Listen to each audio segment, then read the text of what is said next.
Assalamualaikum warahmatullahi wabarakatuh. Bismillahirrahmanirrahim. Innal hamdalillah nahmaduhu wa nasta'inuhu wa nastaghfiruh wa na'udzu billahi ta'ala min shururi anfusina wa min sayyiati a'malina. May yahdihillah fala mudilla lahu wa may yudlil fala hadiyalah. Asyhadu an la ilaha illallah wahdahu la syarika lah wa asyhadu anna Muhammadan abduhu wa rasuluh. Allahumma salli wa sallim ala nabiyyina Muhammad wa ala alihi wa sahbihi wa man da'a bi da'watihi wa jahada bi jihadihi wa tamassaka bi sunnatihi ila yaumiddin. Allahumma anfa'na bima 'allamtana wa 'allimna ma yanfa'una wa zidna ilma. Subhanaka la 'ilma lana illa ma 'allamtana innaka antal alimul hakim. Allahumma amin. Amma ba'd. Alhamdulillah, kita bersyukur kepada Allah Subhanahu wa taala dengan izin dan rahmatnya dapat kita bersama-sama di sini pada pagi ini, sama ada secara fizikal ataupun secara online dalam kelas hadis mingguan kita ni. Dan kita masih lagi membincangkan tentang hadis yang pertama daripada hadis 40 Al-Imam An-Nawawi, iaitu hadis berkaitan dengan niat. Kita lihat matan hadis ni.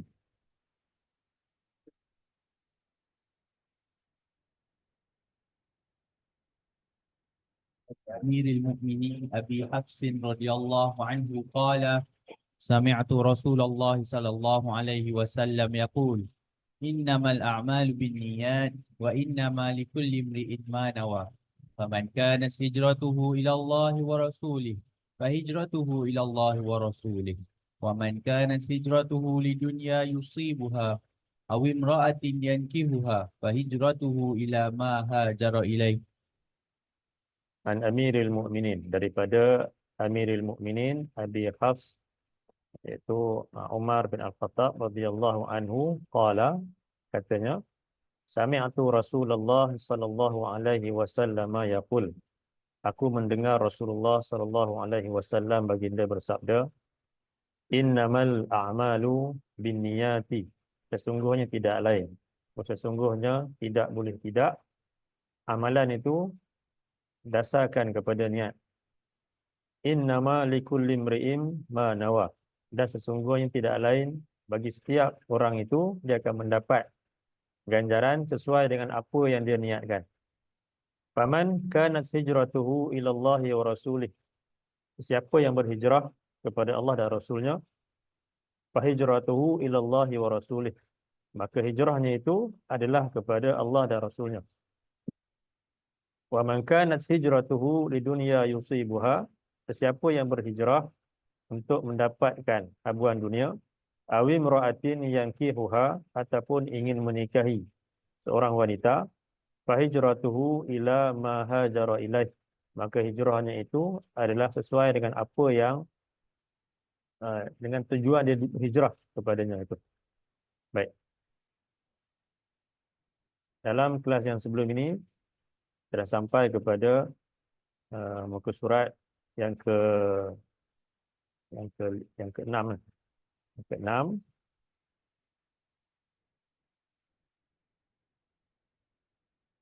kita pada minggu yang lepas kita lihat berkenaan dengan iman dan ihtisab. Iman dan ihtisab. Yang mana iman dan ihtisab itu merupakan sebahagian daripada makna ikhlas itu.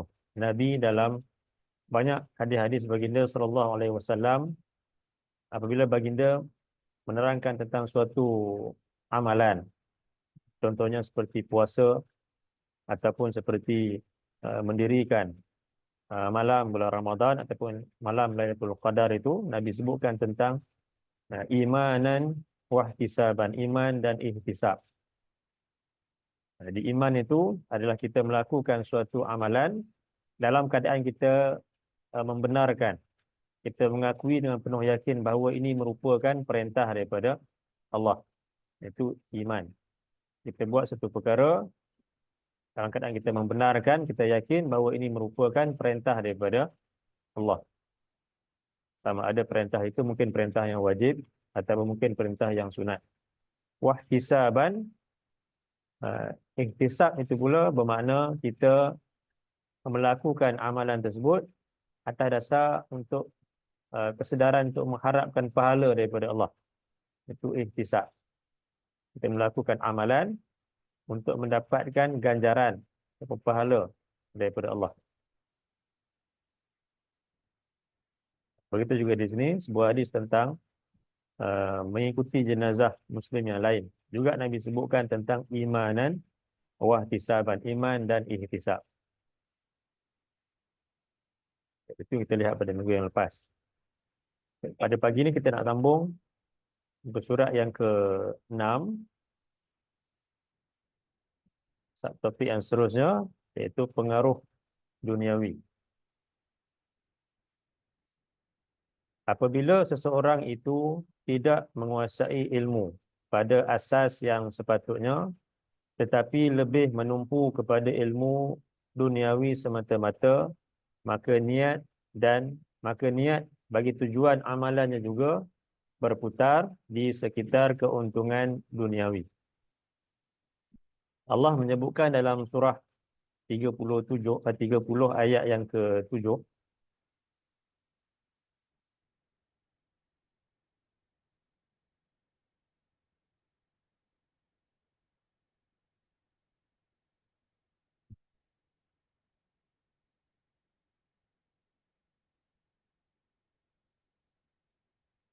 أعوذ بالله من الشيطان الرجيم يعلمون ظاهرا من الحياة الدنيا وهم عن الآخرة هم غافلون.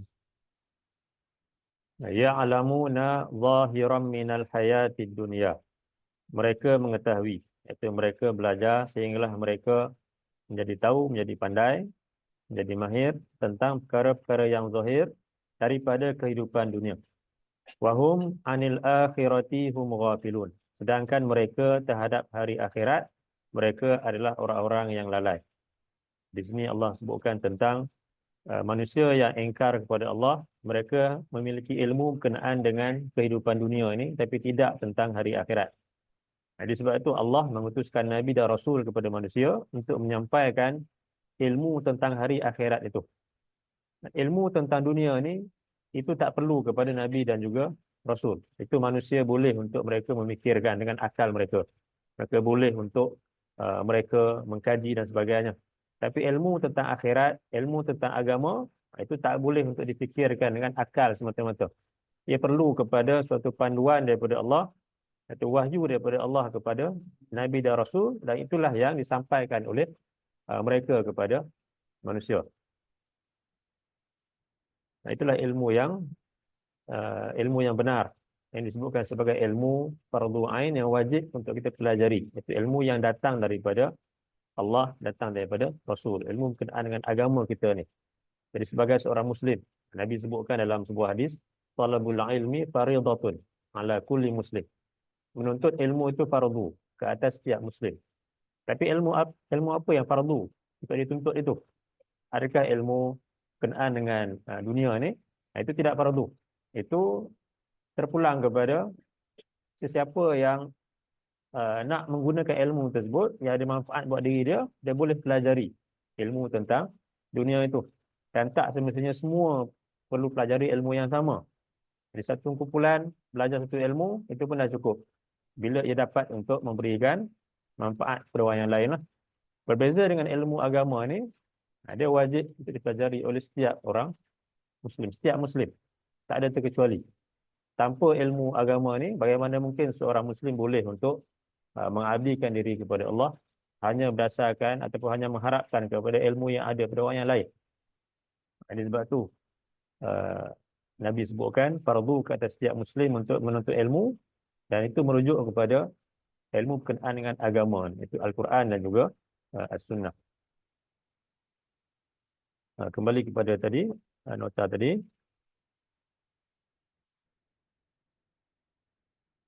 Jadi bila ilmu yang ada pada manusia itu hanyalah ilmu berkaitan dengan dunia, maka niat bagi tujuan amalannya juga berputar di sekitar keuntungan duniawi. Allah menyebutkan dalam surah 24, ayat 39.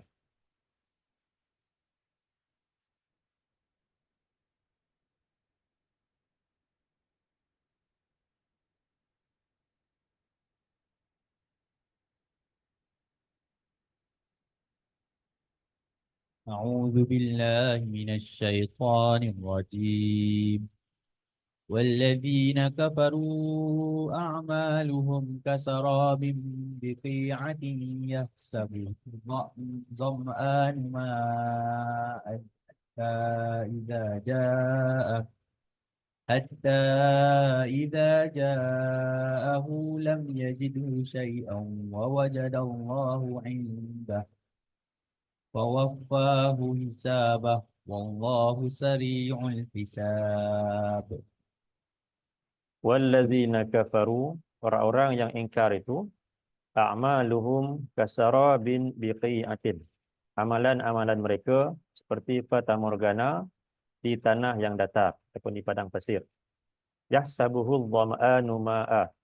Orang-orang yang kehausan menyangkanya sebagai air. Hatta iza ja'ahu lam yajidhu syai'a. Sehingga apabila dia datang kepada tempat tersebut yang ada fata morgana itu, lam yajidhu syai'an. Dia tidak mendapati di situ adanya air sedikit pun. Wa wajadallaha indahu fawafahu hisabah. Dan dia mendapati Allah ada di sisinya, lalu Allah akan menyempurnakan hisab bagi segala amalannya. Wallahu sari'ul hisab. Dan Allah itu adalah cepat hisabnya itu. Jadi Allah mengumpamakan orang-orang yang ingkar.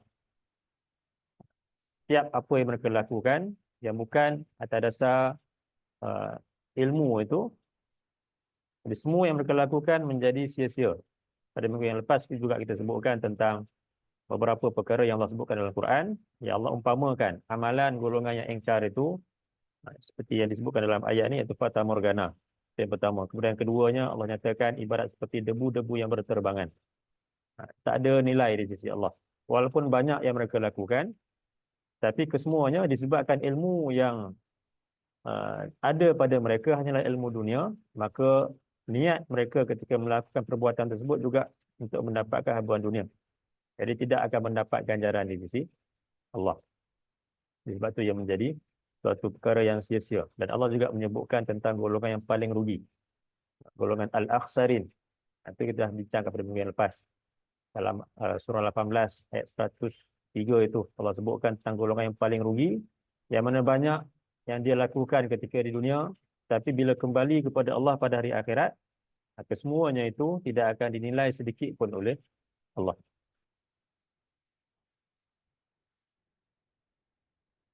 Kembali kepada nota ini tadi. Daripada Zaid bin Thabit katanya Rasulullah sallallahu alaihi wasallam bersabda, "Man kanatid dunya hammahu farraqallahu alaihi amrahu wa ja'ala faqrahu baina 'ainaihi wa lam ya'tihi minad dunya illa ma kutiba lah." Sesiapa yang dunia itu adalah cita-citanya, Allah pisah-pisahkan urusannya. Allah jadikan rasa tidak cukup di hadapannya. Ia tidak beroleh daripada dunia itu, melainkan apa yang telah ditetapkan buatnya. Jadi Nabi sebutkan di sini, golongan yang menjadikan dunia itu sebagai tujuannya, sebagai matlamat hidupnya, cita-citanya, maka Allah tidak akan mengurniakan keberkatan terhadap apa yang dia lakukan. Tidak akan melimpahkan rahmat dan juga barakah kepadanya. Walaupun mungkin dari segi zahirnya mungkin dia rasa dia mendapat nikmat yang banyak daripada Allah, nikmat dunia ni, tetapi apabila niatnya itu bukan kerana Allah, maka dalam setiap apa yang dilakukan tidak akan mendapat rahmat dan juga barakah daripada Allah. Banyak yang dilakukan tapi tidak memberikan manfaat sebenarnya pada dirinya. Dan kemudian Allah akan menjadikan rasa tidak cukup. Walaupun ada harta yang banyak. Orang yang kaya seperti Qarun pun masih lagi tidak mencukupi. Dia tak rasa cukup dengan harta yang dia ada. Dan itu memang sikap golongan yang ingkar. Allah nyatakan mereka ni sentiasa menginginkan yang lebih banyak lagi daripada apa yang Allah kurniakan kepada mereka. Tak ada sifat qanaah. Bagi orang-orang yang beriman, ada sifat qanaah, iaitu sifat rasa cukup dengan apa yang ada. Jadi bagi golongan yang ingkar, walaupun harta yang dia miliki banyak, segala nikmat di dunia ni dia ada, tapi itu tetap juga tidak menjadikan dia ni puas dengan apa yang dia miliki dan dia rasa cukup. Bahkan dia rasa makin banyak lagi yang dia perlukan. Allah menyebutkan dalam Quran,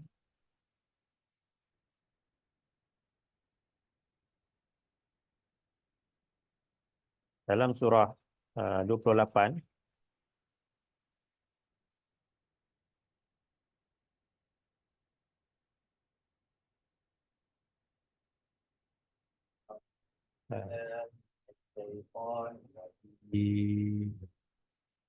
okey. قارون كان من قوم موسى فبغى عليه وآتيناه من الكنوز ما إن مفاتحه لتنوء بالعصبة إن مفاتحه لتنوء بالعصبة أولي القوة إذ قال له قومه لا تفرح إن الله لا يحب الفرحين.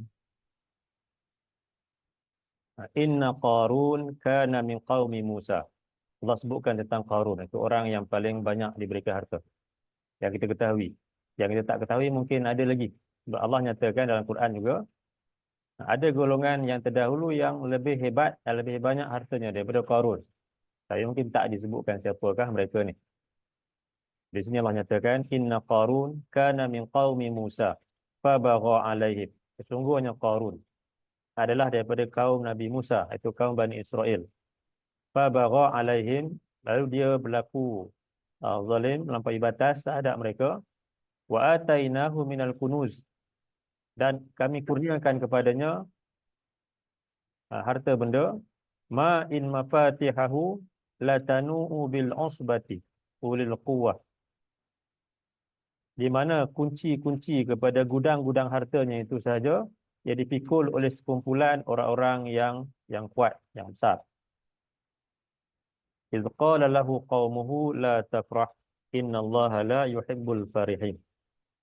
Jadi Allah sebutkan Qarun itu kuncinya sahaja, kunci kepada gudang kekayaannya saja dipikul oleh orang-orang yang besar, yang kuat. Itu baru kunci. Apatah lagi hartanya itu tentulah sangat-sangat banyak. Tapi dia tetap juga bersikap sombong, bersikap angkuh dan tidak merasa cukup dengan apa yang Allah kurniakan kepadanya. Dan kata kaumnya, iz qala lahu qaumuhu la tafrah, dan ketika kaumnya, itu kaum Bani Israel, berkata kepadanya, la tafrah, janganlah engkau berasa bangga, berasa gembira.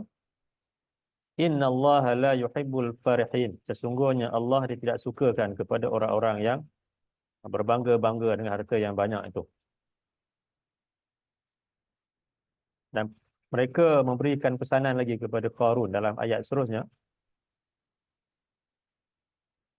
وابتغ فيما آتاك الله الدار الآخرة ولا تنس نصيبك من الدنيا وأحسن كما أحسن الله إليك ولا تبغ الفساد في الأرض إن الله لا يحب المفسدين.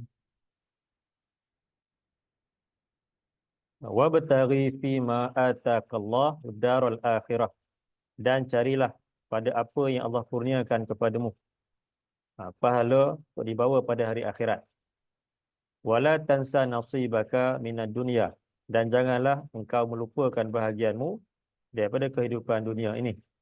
Wa ahsin kama ahsanallahu ilaik, dan berbuat baiklah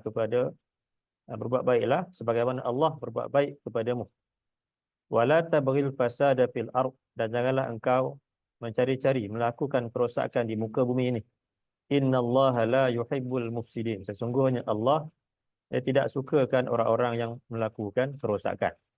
Jadi Qarun Allah kurniakan harta yang banyak kepadanya, tapi ketika diperintahkan supaya dia membayar zakat dan menggunakan hartanya untuk kebaikan kaum Bani Israel, dia enggan untuk menggunakannya. Bahkan dia berpihak kepada Fir'aun untuk menzalimi kaum Bani Israel.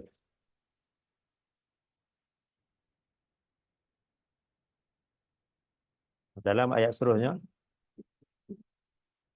قال إنما أوتيته على علم عندي أولم يعلم أن الله قد أهلك من قبله من القرون من هو أشد منه قوة وأكثر جمعا ولا يسأل عن ذنوبهم المجرمون.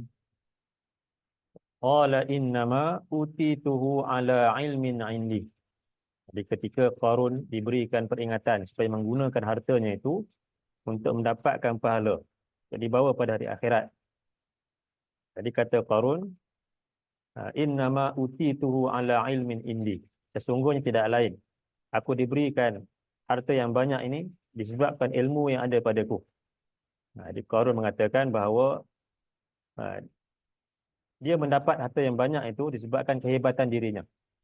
Jadi ikut suka hati dia lah nak gunakan harta tersebut sesuai dengan apa yang dia kehendaki. Jadi tak perlu untuk kaum Bani Israel ini sibuk dalam urusannya itu. Awalam ya'lam anna Allah qad ahlaka min qablihi minal qurun. Tidakkah Qarun mengetahui bahwasanya Allah benar-benar telah membinasakan umat-umat yang sebelumnya. Man huwa asyaddu minhu quwwah, yang lebih hebat kekuatannya daripada Qarun, wa aktsaru jam'a, dan yang lebih banyak hartanya daripada Qarun. Jadi maksudnya ada golongan yang lebih banyak harta daripada Qarun, cuma mungkin tak disebutkan siapakah mereka ni. Tapi ada. Wala yus'alu an dzunubihimul mujrimun. Dan tak perlu untuk ditanya terhadap orang-orang yang berdosa itu tentang dosa yang mereka lakukan. Sebab sudah jelas. Dan Allah pun telah mengetahui tentang betapa besarnya, betapa banyaknya dosa-dosa mereka itu. Dalam satu lagi surah,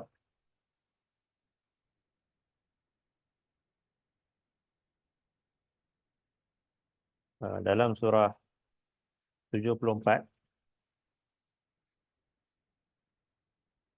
ayat yang ke-11.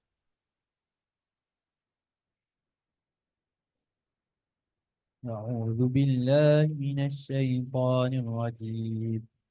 ذرني ومن خلقت وحيدا وجعلت له مالا ممدودا وبنين شهودا ومهدت له تمهيدا ثم يطمع أن أزيد كلا إنه كان لآياتنا عنيدا سأرهقه صعودا.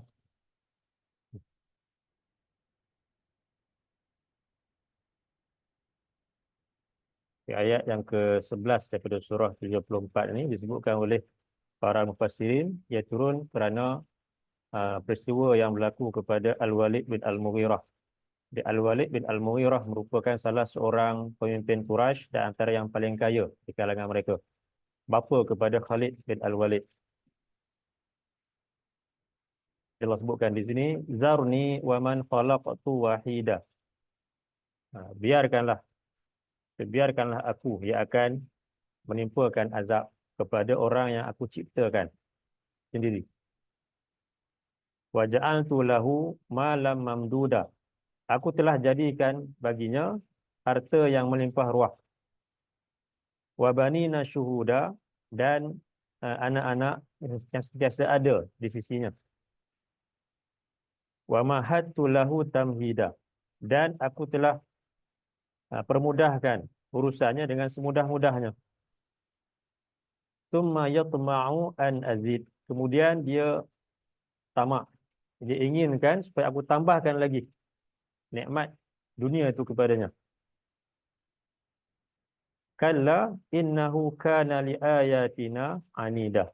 Sekali-kali tidak, sesungguhnya dia terhadap ayat-ayat kami adalah orang yang menentang. Sa'urhiquhu sa'uda. Kelak aku akan menyiksanya dengan azab yang sangat-sangat berat siksaannya.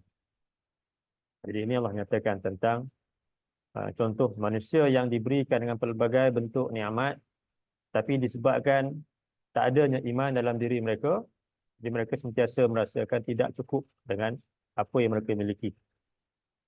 Allah sebut di sini tadi, "Tsumma yatma'u an azid." Kemudian dia tamak, dia ingin supaya aku tambahkan lagi nikmat tersebut kepadanya. Sedangkan bagi orang-orang yang beriman, dia mesti ada sifat qanaah dalam dirinya itu, iaitu berasa cukup dengan apa yang dia miliki. Berbeza dengan golongan yang ingkar ini. Kembali kepada nota tadi.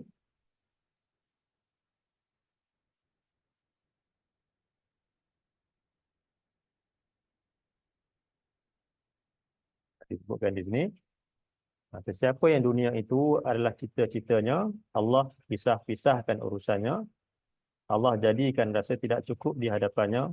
Ia tidak beroleh daripada dunia itu melainkan apa yang telah ditetapkan buatnya. Golongan yang dilalaikan dengan urusan dunia, mereka diancam dengan sesuatu yang merugikan di akhirat kelak. Daripada Abu Hurairah katanya, Rasulullah sallallahu alaihi wasallam bersabda, Man ta'allama ilman mimma yubtagha bihi wajhullah la yata'allamuhu illa liyusiba bihi 'aradan min ad-dunya lam yajid 'arfal jannah yaumal qiyamah. sesiapa yang mempelajari ilmu yang sepatutnya dicari demi mendapatkan keredaan Allah, tetapi ia tidak mempelajarinya kecuali kerana hendak mendapatkan habuan dunia, ia tidak akan mencium bau syurga pada hari kiamat kelak. Jadi ini balasan bagi golongan yang zahirnya melakukan perkara yang baik, menuntut ilmu, tapi disebabkan niatnya itu untuk mendapatkan habuan dunia, bukan untuk mencari keredaan daripada Allah, mendapatkan ganjaran daripada Allah, maka dia tidak akan dapat untuk mencium bau syurga. Maksudnya, kalau bau pun tak boleh, tak dapat cium, apatah lagi untuk masuk ke dalam syurga.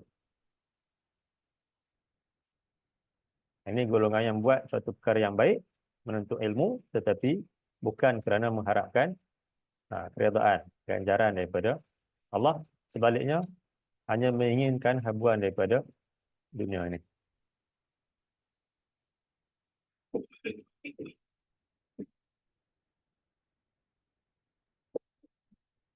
Justru kesudahan niat dan cita-citanya tidak ubah bagaikan lembu, iaitu bagi memenuhi kehendak perut dan kemaluannya sahaja. Allah menyebutkan dalam surah 47 ayat yang ke-12,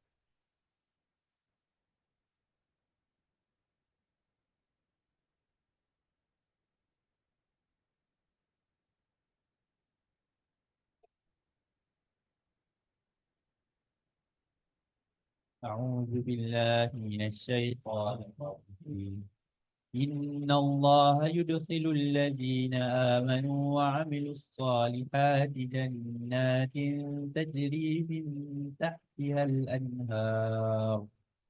والذين كفروا يتمتعون ويأكلون كما تأكل الأنعام والنار مثوى لهم.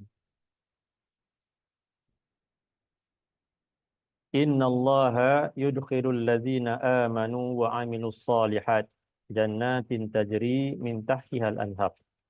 Sesungguhnya Allah, dia akan memasukkan orang-orang yang beriman dan yang melakukan amalan yang soleh, jannatin tajri min tahtihal anhar, ke dalam syurga-syurga yang mengalir di bawahnya sungai-sungai.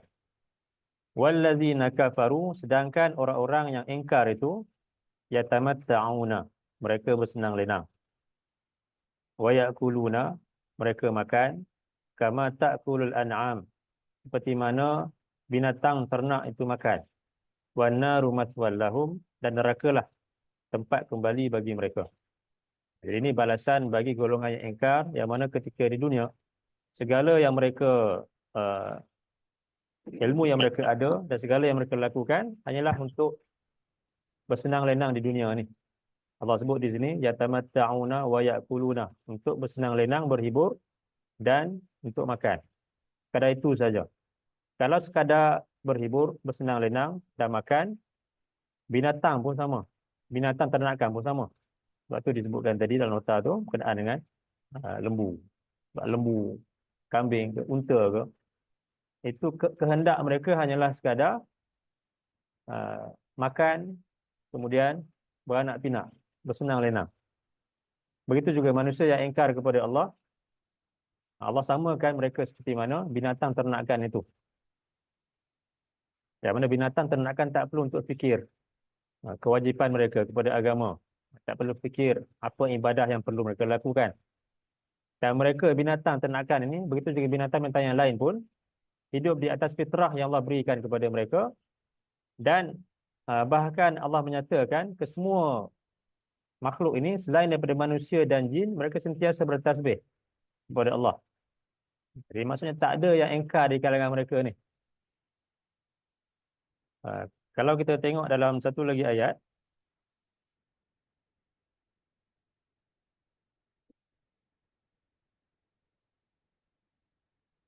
dalam surah 17,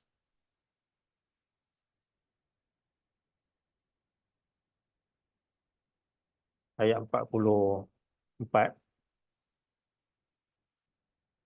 أعوذ بالله من الشيطان الرجيم تسبح له السماوات السبع والأرض ومن فيهن وإن من شيء إلا يسبح بحمده ولكن لا تفقهون تسبيحهم إنه كان حليما غفورا. tusabbihu lahus samawati sab'u wal ardu wa man fihin. 7 pada langit dan bumi ini, dan segala makhluk yang ada di antara kedua-duanya sentiasa bertasbih kepada Allah.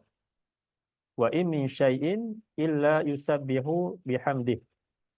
Tak ada sesuatu pun ataupun sesuatu makhluk pun melainkan ia bertasbih dengan pujian kepada Allah. Walakin la tafqahuna tasbihahum. Akan tetapi kamu yang tidak mengerti tentang tasbih yang mereka lakukan itu. Innahu kana haliman ghafura. Sesungguhnya Allah itu Tuhan yang Maha Penyantun lagi Maha Pengampun. Allah sebutkan di sini semua makhluk kesemuanya bertasbih kepada Allah. Tak ada yang ingkar kepada Allah melainkan hanyalah manusia dan jin.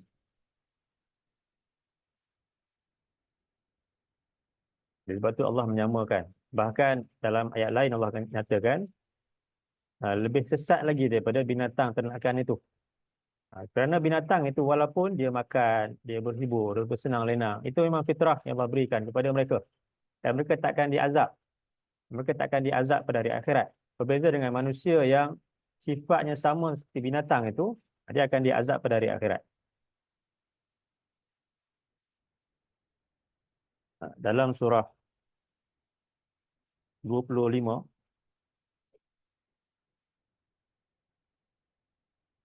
ayat 44, أعوذ بالله من الشيطان الرجيم أم تحسب أن أكثرهم يسمعون أو يعقلون إن هم إلا كالأنعام بل هم أضل سبيلا. am tahsabu anna aktsarahum yasma'un aw ya'qilun. Apakah kamu mengira, wahai Muhammad, bahawa kebanyakan daripada mereka mendengar ataupun mereka menggunakan akal fikiran mereka? Selepas disampaikan peringatan kepada mereka, zahirnya kamu nampak seperti mereka ni mendengar, seperti mereka ni menggunakan akal, berfikir. Tetapi inhum illa kal an'am, tidak lain mereka hanyalah seperti binatang ternakan. Balhum adallu sabila, bahkan lebih sesat lagi daripada binatang ternakan itu. Itu betapa buruknya manusia yang ingkar kepada Allah dan tidak menggunakan segala uh, anggota badan yang Allah berikan kepada mereka, penglihatan, pendengaran dan akal dengan sebaik-baiknya untuk memikirkan tentang apakah tanggungjawab mereka. Apakah tugas mereka di atas muka bumi ini? Apakah yang patut mereka lakukan? Mereka ni lebih betul lagi daripada binatang ternakan. Dalam satu lagi ayat,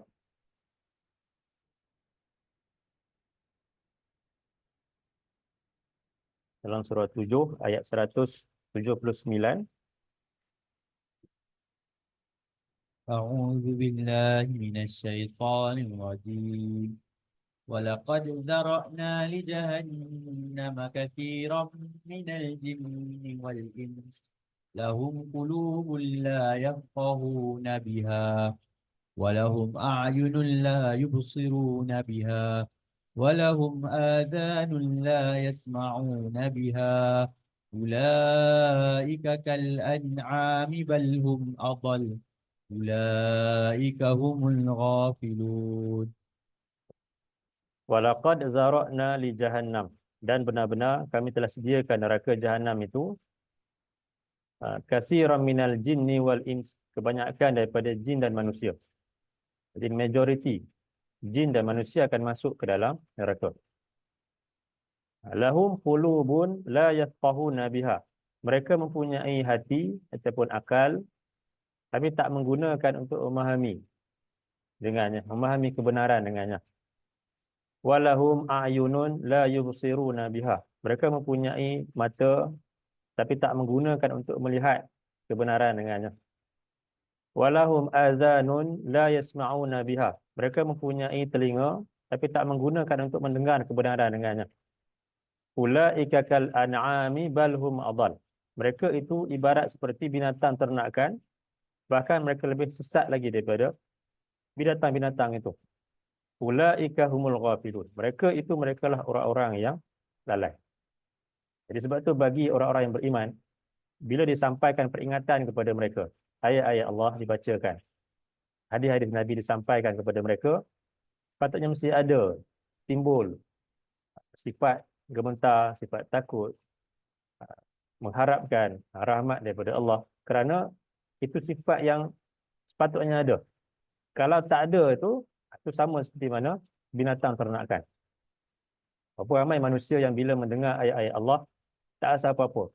Bila disampaikan peringatan, ancaman tentang neraka, maka tak rasa apa-apa. Jadi itu lebih dahsyat lagi daripada binatang. Sedangkan sifat orang-orang yang beriman, Allah menyatakan apabila dibacakan ayat-ayat Allah, itu akan menambahkan keimanan mereka. Dalam surah 8, ayat yang kedua. أعوذ بالله من الشيطان الرجيم إنما المؤمنون الذين إذا ذكر الله وجلت قلوبهم وإذا تليت عليهم آياته زادتهم إيمانا وعلى ربهم يتوكلون. Innamal mu'minun, sesungguhnya tidak lain orang-orang yang beriman itu. Jadi kalimah innama ni kita pernah sebutkan di awal ketika kita bincangkan tentang hadis yang pertama ni, kita sebutkan tentang innama. Jadi innama tu, inna tu merupakan harfu taukid, ma tu pula merupakan harfu nafi, yang mana inna itu tujuannya untuk memberikan penekanan, sesungguhnya. Ma tu pula suatu penafian, untuk menafikan bahawa penekanan di sini untuk menekankan bahawa yang ada sifat-sifat ni inilah orang-orang yang beriman. Dan penafian siapa yang tak ada sifat ni, itu bukanlah orang-orang yang benar-benar beriman kepada Allah. Jadi innamal mu'minun, sesungguhnya tidak lain orang-orang yang beriman itu allazina idza zukirallah wajilat qulubuhum, iaitu orang-orang yang bila disebutkan Allah gemetarlah hati-hati mereka. Wa iza tuliyat alaihim ayatuh, dan bila dibacakan ke atas mereka ayat-ayatnya, zadatuhum imana, ayat-ayat Allah itu menambahkan keimanan mereka. Wa ala rabbihim yatawakkalun. Dan ke atas Tuhan mereka mereka bertawakal. Jadi ini sifat yang wajib ada pada orang-orang yang beriman. Nanti bila dibacakan ayat-ayat Allah, bila disebutkan nama Allah, timbul sifat gemetar terhadap uh, azab yang Allah sediakan yang bagi golongan yang ingkar kepadanya. Dan bila dibacakan ayat-ayat Allah, ayat-ayat itu akan menambahkan keimanan mereka kepada Allah disebabkan kefahaman mereka kepada ayat-ayat tersebut. Dan kemudian mereka bertawakal kepada Allah. Ustaz, Ya. boleh saya katakan yang ini menunjukkan iman itu berdiri nanti tak? Sebab ayat ini kita Zadathum iman. Ya, iman dia naik turun. betul. Ini ayat ini Iman itu memang naik dan turun. Ini antara dalilnya lah. Sebab disebutkan di sini zadathum imana. Ayat-ayat Allah itu menambahkan lagi keimanan mereka. Jadi iman manusia ni memang akan sentiasa naik dan turun. Tak ada yang sentiasa naik. Okey. Kembali kepada nota tadi.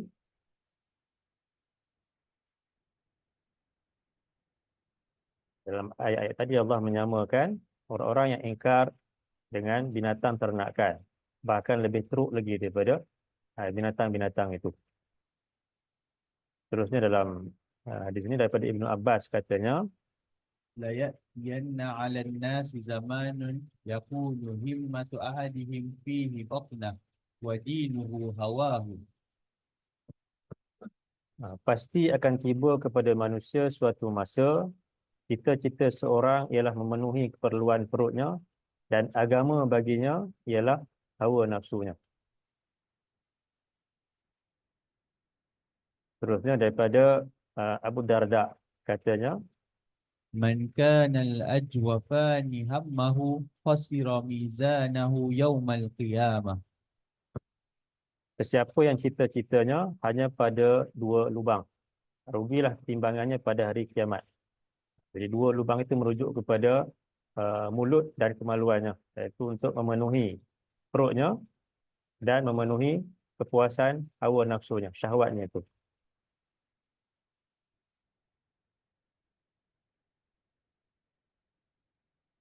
Allah mendedahkan tembelang golongan munafik yang menzahirkan amalan kerana riak dan sum'ah. Jadi riak itu adalah kita buat satu amalan untuk dilihat oleh orang yang lain. Itu riak.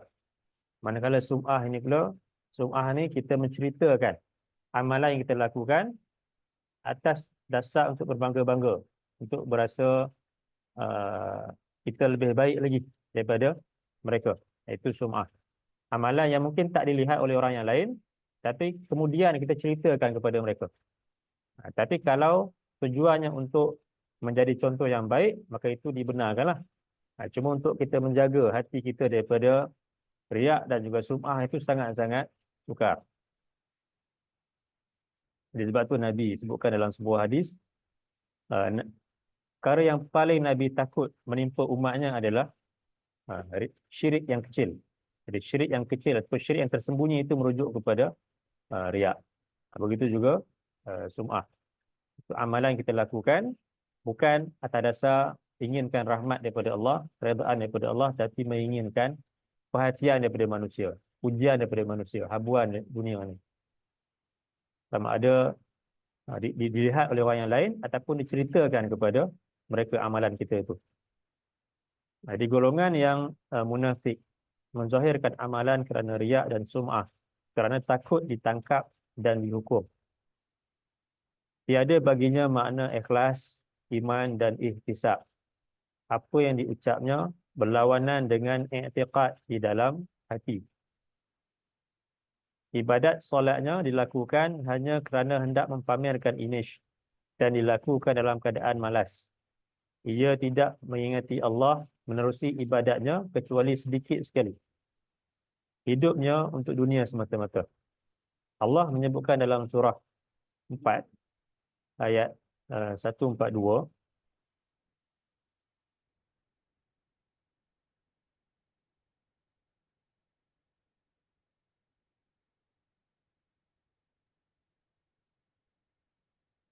أعوذ بالله من الشيطان الرجيم إن المنافقين يخادعون الله وهو خادعهم وإذا قاموا إلى الصلاة قاموا كسالى يراءون الناس ولا يذكرون الله إلا قليلا.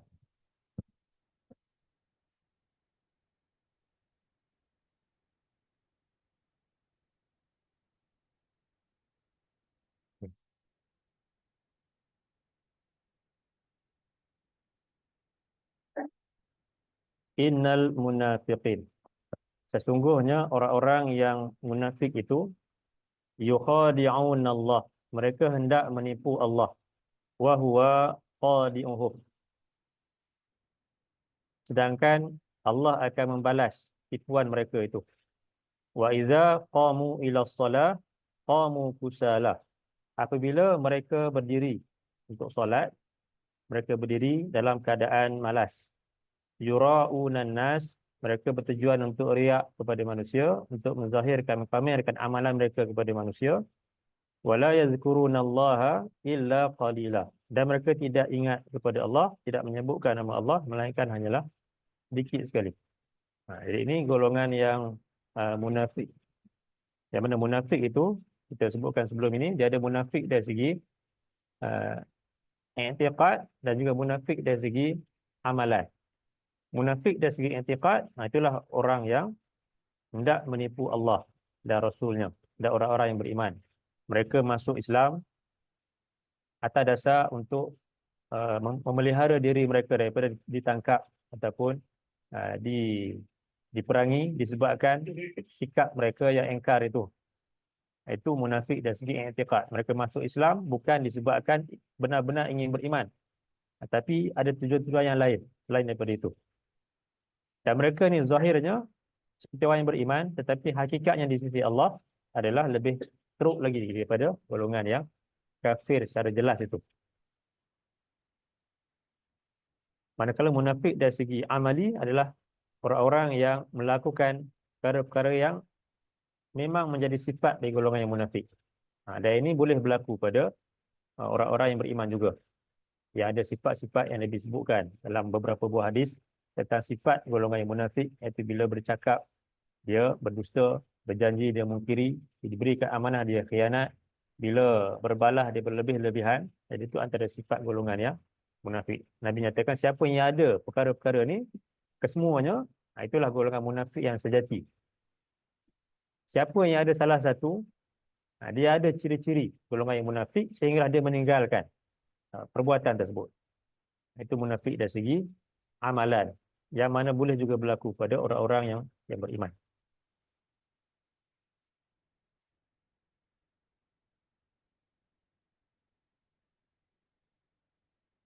Seterusnya, kehidupan sebenar.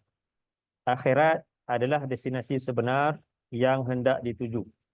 Setiap orang akan dibangkitkan menurut niat masing-masing.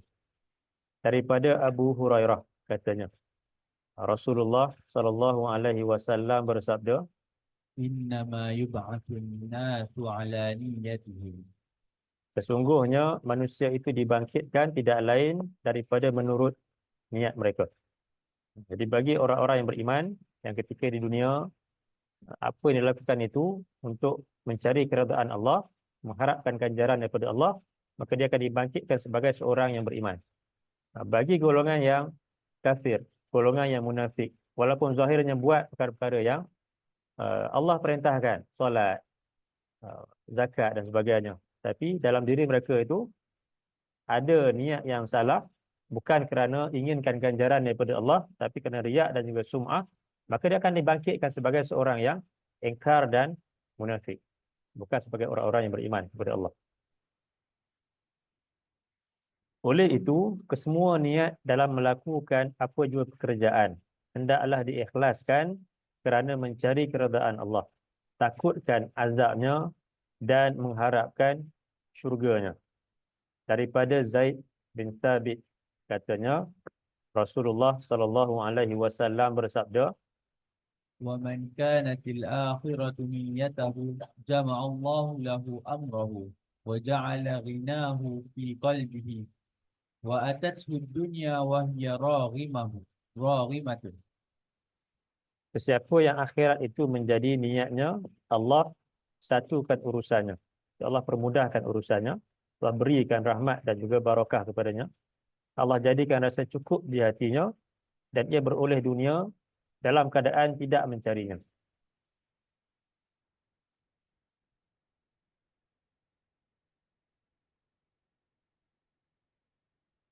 Daripada Abu Hurairah katanya, Rasulullah sallallahu alaihi wasallam bersabda, إن الله لا ينظر إلى صوركم وأموالكم ولكن ينظر إلى قلوبكم وأعمالكم. "Innallah la yanzuru ila suwarikum wa amwalikum." Sesungguhnya Allah tidak melihat kepada uh, luaran kamu, rupa kamu. Sesungguhnya Allah tidak melihat kepada rupa kamu dan harta benda kamu. Akan tetapi ia melihat kepada hati kamu dan amalan kamu. Jadi Allah melihat kepada apa yang ada dalam hati kita dan amalan yang dilakukan berdasarkan kepada niat dalam hati kita itu. Allah tidak melihat kepada luaran kita ataupun harta benda kita. Bahkan golongan yang munafik itu Allah nyatakan dalam surah Munafiqun, mereka ini jika dilihat dari segi luaran, kamu akan kagum kepada mereka. Kalau kita lihat dalam surah Munafiqun,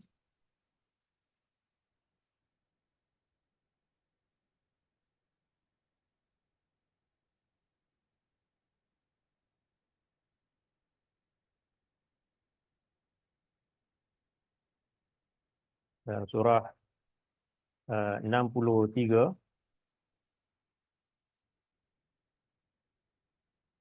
ayat yang keempat.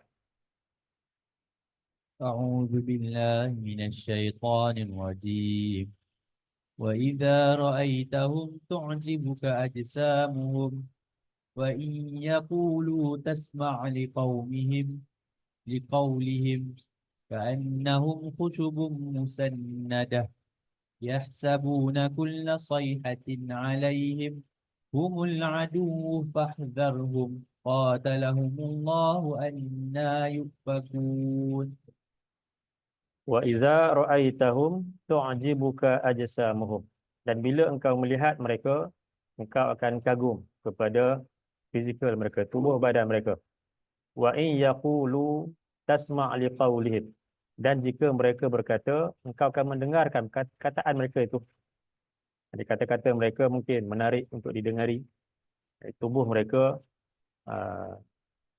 mungkin cantik, dijaga dengan sebaik-baiknya dari segi zahir itu. Tetapi Allah nyatakan ka'annahum khusyubum musannadah. Mereka itu seolah-olah kayu yang tersandar, yang tak ada sebarang manfaat. Jadi kayu yang tersandar yang tak digunakan untuk apa-apa. Jadi tak ada sebarang manfaat kepada orang yang lain. Sedangkan sifat orang yang beriman, Nabi nyatakan dalam sebuah hadis, manusia yang paling baik khairun nas anfa'uhum linnas. Baik-baik manusia itu yang memberikan manfaat kepada manusia yang lain. Dan manfaat yang paling besar adalah manfaat yang akan dapat selamatkan kita pada hari akhirat. Jadi orang-orang yang beriman akan sentiasa memberikan peringatan, memberikan menyampaikan dakwah, menyampaikan ayat-ayat Allah kepada orang-orang yang lain supaya ia boleh memberikan manfaat yang besar kepada mereka. Bukan sekadar manfaat di dunia, tapi lebih besar lagi manfaat pada hari akhirat. Kembali kepada nota tadi. Sesungguhnya Allah tidak melihat kepada rupa kamu dan harta benda kamu. Akan tetapi ia melihat kepada hati kamu dan amalan kamu. Kata Ibrahim, man ta'allama ilman yuridu bihi wajah Allah wa daral akhirah atahu Allahu minal ilmi ma yahtaju ilaihi. Siapa yang pelajari ilmu kerana mengharapkan keredaan Allah dan balasan syurga di negeri akhirat, Allah akan kurniakan kurniakannya ilmu yang ia perlu bagi mendapatkannya. Jadi, siapa yang belajar ilmu untuk mengharapkan keredaan Allah dan balasan pada hari akhirat, Allah akan berikannya ilmu yang dia perlukan. Satu Nabi juga banyak ajarkan kepada kita doa supaya kita mohon kepada Allah diberikan dengan ilmu yang bermanfaat. Ilmu yang kita perlukan. Ilmu yang ada manfaat buat diri kita. Sebab apa ramai orang hari ini yang belajar ilmu yang pelbagai. Tapi ilmu-ilmu tersebut tak berikan manfaat. Dipelajari mungkin bertahun-tahun, disebabkan mungkin untuk mendapatkan pekerjaan, tetapi tiba-tiba tak digunakan langsung ilmu tersebut. Jadi itu ilmu yang tak berikan manfaat. Sebaliknya ilmu yang berikan manfaat adalah ilmu yang kita pelajari, yang kita gunakan dan ia berikan kebaikan buat diri kita.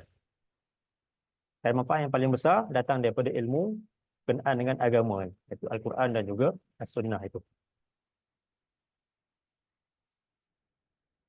Daripada Abu Musa katanya, seorang lelaki datang menemui Nabi SAW lalu katanya, الرجل يقاتل للمغنم والرجل يقاتل للذكر والرجل يقاتل ليرى مكانه فمن في سبيل الله. lelaki itu berperang kerana merebut ghanimah. Lelaki itu berperang supaya dikenang namanya. Lelaki itu berperang supaya dikenali keberaniannya. Maka siapakah yang berperang pada jalan Allah? Jawab baginda, من قاتل لتكون كلمة الله هي العليا فهو في سبيل الله.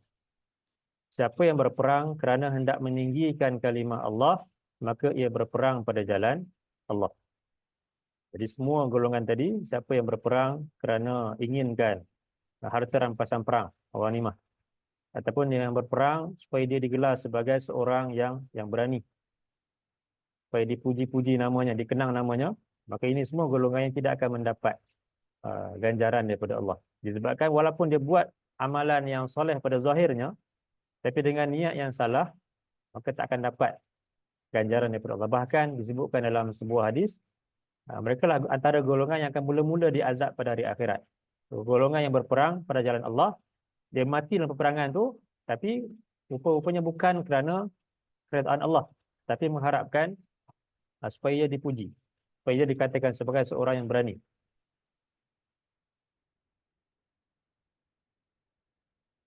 Terusnya daripada Ubadah bin As-Samit katanya, Rasulullah SAW bersabda, من غزا في سبيل الله ولم ينوي إلا عقالا فله ما نوى.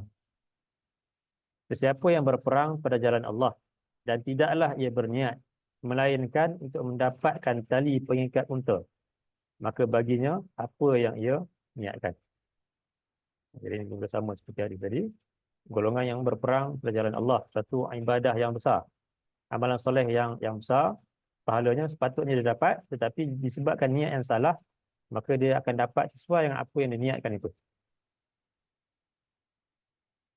Terusnya kembalilah kepada Al-Quran. Pelajarilah Al-Quran sebagaimana yang Rasulullah SAW sampaikan. Ia adalah petunjuk, rahmat dan penawar bagi orang-orang yang beriman. Daripada Zaid bin Arqam katanya, Rasulullah SAW bersabda, Inni tarikum fikum kitab Allah huwa hablullahi manittaba'ahu kana 'alal huda wa man tarakahu kana 'alal dhalalah. Sesungguhnya aku tinggalkan kepada kamu kitabullah. Ia adalah tali Allah. Sesiapa yang mengikutnya berada di atas petunjuk, sesiapa yang meninggalkannya adalah di atas kesesatan. Di pengajaran. Ada beberapa pengajaran yang dapat dikutip daripada hadis ini. Antaranya ialah yang pertama, amalan yang dilakukan seorang itu adalah menurut niatnya. Yang pertama. Yang kedua, niat adalah amalan hati yang tidak perlu dilafazkan. Jadi niat itu adalah apa yang ada dalam hati kita. Apa yang kita lafazkan, itu bukanlah niat. Bukanlah yang dikira. Yang dikira itu apa yang ada dalam hati kita. Kalau kita lafazkan, tapi ia menyalahi apa yang ada dalam hati kita, maka yang dikira itu apa yang ada dalam hati kita. Orang yang dikata dia ikhlas, saya buat ini ikhlas kerana Allah, tapi dalam hatinya itu ada sifat riak ataupun ujub, maka yang dikira adalah apa yang ada dalam hatinya. Yang ketiga, amalan yang berpahala ialah apabila diniatkan kerana Allah sebagaimana yang Nabi SAW tunjukkan. Jadi amalan yang dikira sebagai amalan soleh itu ada dua syarat. Ikhlas dan juga ittiba'. Ikhlas itu kerana Allah, mengharapkan ganjaran daripada Allah. Ittiba' itu mengikuti sunnah Rasulullah SAW. Niat yang keempat, niat itu hanya dapat dihayati apabila didasarkan kepada iman dan ihtisab. Itu kita membenarkan bahawa ini merupakan suatu perintah daripada Allah dan kita buat atas dasar inginkan ganjaran daripada Allah, itu ihtisab. Yang kelima, makna iman dan ihtisab yang betul itu hanya boleh muncul dalam diri seseorang yang hidup berpedomankan ilmu dan petunjuk daripada Al-Quran dan As-Sunnah yang sahih. Baik. Alhamdulillah, kita telah pun menghabiskan nota hadis mingguan yang pertama ni berkenaan dengan niat yang telah kita pelajari selama lebih kurang 5 ataupun 6 kelas. Dan mudah-mudahan segala yang disampaikan berkenaan dengan niat ini dapat untuk kita ambil manfaatnya, dan supaya kita dalam setiap apa yang kita lakukan, kita benar-benar usaha bersungguh-sungguh supaya niat kita tu hanyalah semata-mata untuk mencari keredaan Allah, untuk mendapat ganjaran daripada Allah dan takutkan azab daripada Allah, bukan kerana inginkan perkara yang lain. Walaupun mungkin ia perkara yang susah, tetapi kita perlu usaha sungguh-sungguh kerana itu yang akan menentukan perbuatan kita itu menjadi amalan soleh ataupun sekadar perbuatan yang sia-sia. Bahkan mungkin boleh mendatangkan dosa atau menjadi penyebab diazab pada hari akhirat. Baik. Jadi, sebelum kita tangguhkan, ada beberapa soalan? Saya ada soalan. Ya. Hadis ni amat penting. Sebab Allah bila kita bertanya kepadanya. Ya. Cara tengok tadi surah Al-Qasas ayat 77. Ya. Allah kata carilah akhirat, tapi jangan lupa bagian dunia. Ya. Betul? Betul. Apa yang dalam kepada saya ni, yang pasti saya punya kehidupan, nanti kita belajar ilmu, matematik, ilmu sains, nak jadi engineer, jadi doktor kan. Tapi dengan niat kita nak, dengan niat, sebab itulah caranya kita dapat hidup, mendapat mendapat rezeki yang halal. Ya. Okay. Itulah saya macam saya belajar hukum sains. Kita dapat awak kerja kan, selesa halal kan. Jadi adakah belajar agama dunia seperti accountancy, seperti English, seperti engineer, doktor, adakah itu satu perkara yang tidak betul? Kan? Kalau kita tengok dalam apa yang Ustaz bagi tahu tadi kan, pasal dunia kan, pasal ilmu. Ilmu. Jadi macam mana Ustaz, kalau kita nak apa dalam fikiran saya ni, adakah satu kesalahan kita belajar ilmu dunia untuk dengan harapan untuk dapat rezeki yang halal di masa hadapan? Itu pun anak-anak kita, cucu kita suruh pergi sekolah Inggeris, sekolah ambil bidang yang akan cerah masa depan mereka kan. Ada itu satu kesalahan niat macam tu. Okay, baik. Berkenaan dengan ilmu itu kita kena faham. Ilmu itu dia ada dua bentuk ataupun dua bahagian. Yang pertama disebutkan sebagai ilmu fardu ain. Ilmu yang wajib untuk dipelajari oleh setiap muslim. Itu fardu ain. Yang mana kalau tak dipelajari, berdosa lah. Sehingga kalau sampai nak dia tidak mengetahui tentang Allah, tidak mengetahui tentang amalan yang wajib untuk dilakukan, dia tak belajar Quran dan juga sunnah itu sehingga dia boleh untuk hidup seperti yang Allah kehendaki, iaitu menjadi hamba Allah yang taat kepadanya, maka dia berdosa lah. Bahkan mungkin boleh bawa kepada mensyirikkan Allah, mengingkari atau menjadi kufur kepada Allah. Itu ilmu Jadi kita fardu ain. kita belajar ilmu engineering. Ha. Tadi kita belajar kat ilmu agama okey dah tu kan. Yang kita kena faham ilmu agama tu yang paling utama lah, Lebih utama pada yang paling utama. okey. Tak ada masalah nak belajar ilmu yang lain ni, sebab itu sebahagian daripada ilmu fardu kifayah. Selagi mana ia berikan manfaat, dan ilmu tersebut tidaklah sampai kita mengabaikan tanggungjawab kita kepada Allah, menyebabkan kita tak ada masa langsung nak belajar agama, maka kita boleh belajar lagi mana ia bermanfaat. So dengan caranya kita utamakan Tapi utamakan ilmu akhirat tu, agama. okey. Jadi ilmu agama ni asasnya Quran dan juga sunnah itulah. Sebab bila kita sebut ilmu agama secara umum, kadang-kadang orang tak nampak yang tu. Dia tak nampak Quran, tak nampak sunnah ni. Dia nampak cukup dengar ceramah agama, tu dah kira belajar ilmu agama. So kita beritahu kita belajar bagi agama lagi tinggi dan belajar Utamakan yang itu. Sama yang itu. Dalam masa yang sama, ilmu yang lain boleh dipelajari selagi mana tidak menyebabkan kita ni mengabaikan tanggungjawab yang pertama tadi. Okey. Nak tanya satu soalan saya. Ya. Kalau macam orang tu belajar bukan pada kifayah tu, contohnya macam belajar macam mana main bola, tapi ni memang kena sedia. Kan? Tapi kita kifayah. Bola lah profesional. Ya. Ataupun perkara lain bukan pada kifayah. Contohnya macam belajar ilmu-ilmu dunia yang tidak berkenaan dengan kita kata yang pada kifayah tu lah. Macam mana tak? Tapi dia memang macam dia profesional. Dia memang sara family dia dengan dia bukanlah yang haram. Ya.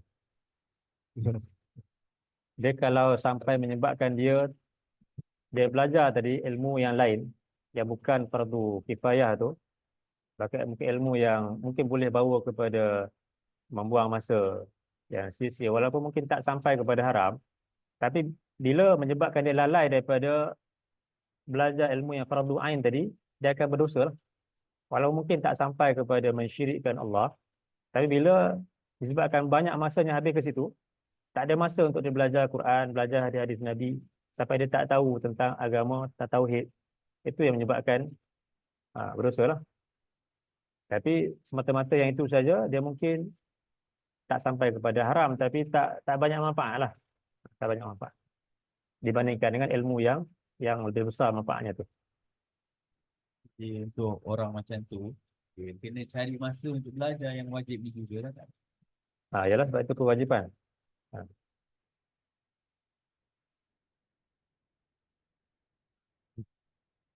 Problem bersih zakat. Ya. Zakat. Kita tahun 2000 Ya. kita bayar 2000. Kalau dia mungkin 2000 lagi 500 tak betul. Jadi kalau dia berikan lipat tu 900. Lipat dia. Jadi jumlah tahun dia kalau betul. Zakat dan lipat tak 2600. Mana mungkin zakat nama ni? Boleh ke lepas boleh ke lipat tu dijadikan zakat. Jadi kita kena ingat yang zakat ni wajib kan. Zakat wajib. Infak ataupun sedekah ni dia sunat. Jadi bila kita buat tu, dia berdasarkan pada niat kita. Ketika kita buat tu, kita niat sebagai sedekah, dia tak jadi zakat. Ketika kita bagi tu niat kita apa? Kalau kemudian baru kita nak ubah balik niat kita tu, dia dah tak boleh lah. Dia ikut yang asal tu. Niat kita apa, kita buat perbuatan tu.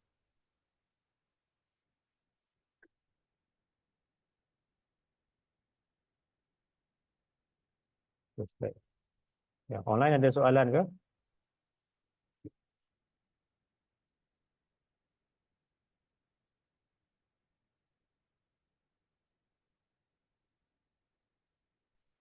Jadi kalau tak ada apa soalan lagi, setakat itu dulu untuk pagi ini. InsyaAllah kita akan sambung hadis yang kedua insyaAllah dalam kelas akan datang. Aqulu qawli hadza wa astaghfirullahal azim li wa lakum. Allahumma ja'al hadza jam'ana jam'an marhuma wa tafarruqana min ba'dihi tafarruqan ma'suma. Allahumma inna na'udzubika minal baras wal junun wal juzam wa min sayyi'il asqam. Allahumma inna nas'aluka ilman nafi'a wa rizqan tayyiba wa amalan mutaqabbala. Subhanakallahumma wa bihamdika asyhadu an la ilaha illa anta astaghfiruka wa atubu ilaik. Wa sallallahu ala nabiyyina Muhammad wa ala alihi wa sahbihi wa sallam. Walhamdulillahi rabbil alamin. Allahumma amin. Assalamualaikum warahmatullahi wabarakatuh. Jazakumullah khairan kepada semua yang ikuti secara online ataupun secara fizikal.